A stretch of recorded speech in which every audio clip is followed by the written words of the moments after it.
Hey guys, it's Brandon. Short field takeoff and landings. This is what this video is going to cover, okay? We're going to talk about some things on the board, but then also we're going to show you some videos of me filming right on the side of the runway so you can kind of see the outside, the cockpit perspective on kind of what that maneuver is supposed to look like. And when you better understand that, you're going to be a better and safer pilot. You're going to be able to execute this maneuver a lot better. So first off, there's two different types of short field takeoffs. The one that we teach here on the board and inside the aircraft is a short field takeoff over a 50-foot obstacle. It's where we accelerate, we climb out real steep over that obstacle, then we resume a normal climb, okay? There's that one. And then there's also one that we don't really examine on the check ride, but you need to be familiar with it for real life scenarios, to where it's just a short field and there's no obstacles. Maybe there's barbed wire fence that's 4 foot high at the end of the runway. And we just need to accelerate and get off the ground and then climb out at a normal rate. So first off, look in your POH or flight manual and determine what configuration you need for what, okay? So the difference between the short field and the short field over a 50-foot obstacle for our aircraft specifically is if we're operating off of just a short strip, they suggest using a 10-degree flap configuration, okay? What that does is that increases a little bit of lift. That'll get us off the ground 8% quicker ground roll, and then we can climb out at a normal rate. Why we don't use that for the obstacle departure is, yes, we get off the ground 8% sooner, but that hurts our climb out rate. We can't climb out near as quickly.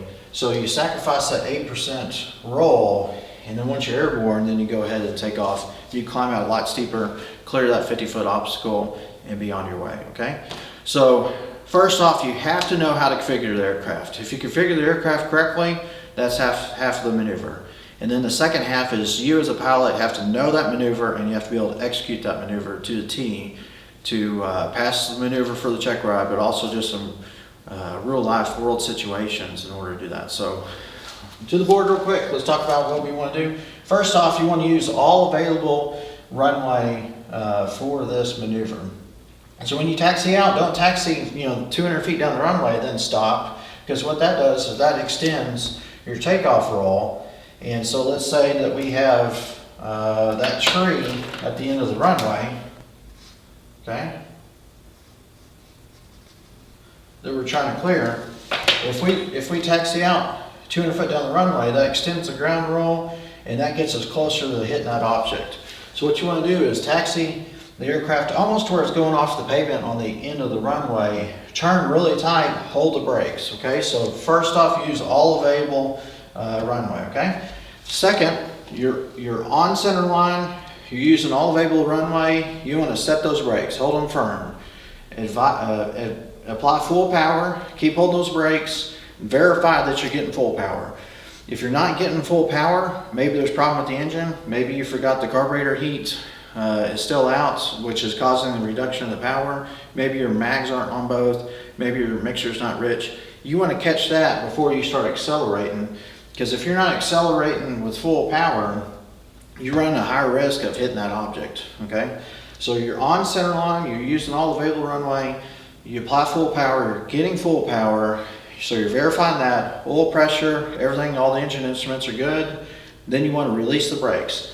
That's kind of like a drag race, so that accelerates quicker in a shorter distance, so you're accelerating, okay? So you're accelerating. When you get to rotation speed, which ours is VR, 60 miles an hour, you're going to pitch up and you're going to climb out at VX, which is best angle, okay? We're getting the best angle to climb to clear that object. Once you climb up to clear the object, then you're going to transition down to 85 miles an hour, which is VY, best rate, and then you're going to accelerate past that, okay? So a couple things real quick. If you don't pitch to VX, maybe you're climbing out at a slower speed or faster speed, that's going to hurt your climb out angle, and so you're actually going to be something like that. You're going to run a higher risk of hitting that object, okay? Another thing is if it's a 50-foot object, don't climb 50 feet up in the air and push the airplane over. Maybe it's a whole forest of trees. Then you're just going to be skimming the treetops trying to climb out over them. Go ahead and climb 100, even 200 feet up above that object, then transition. So what we kind of teach is climb up to 100 feet then transition. Because a lot of times what you want to do, or what happens, is when you get to the top of that 100 feet, if you just shove that nose over, the airplane's actually going to start sinking and falling. So you'll lose some of that altitude towards that object, okay? So what I do is accelerate, VR, rotate, I pitch up to 65, I'm holding it. Once I get to 100 feet above ground level, that gets me 50 foot of clearance above that object. Then I just slowly pitch the nose down to VY. What that does is you're climbing out like that, slowly ease the nose down, and it just accelerates.